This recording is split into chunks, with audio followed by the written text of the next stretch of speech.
How to create Instagram story with two photos. Hi guys, welcome back. Today I'm giving you a quick tutorial on how to create Instagram story with two photos. So let's get started. First, what you guys need to do is you will open up your Instagram app on your mobile phone, and this is where you will get. Today I'll show you how to create an Instagram story with two photos, and you can do it two ways. Let's get started.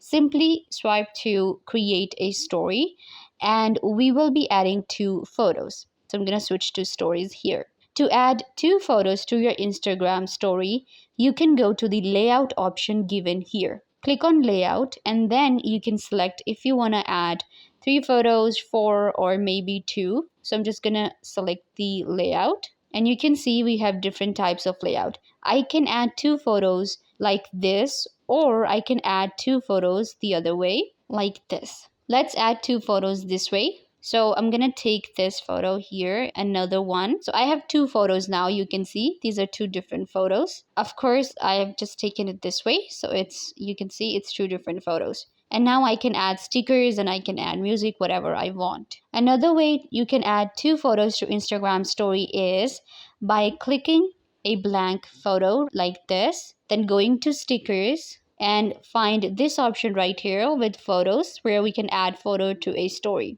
Click on this one and it will open up your menu. Select the photo you want to add, and then you can select another one and you can add two photos. I hope that I was a big help. Don't forget to give this video a big thumbs up, leave a comment down below, turn on bell notification, and subscribe to YouTube channel.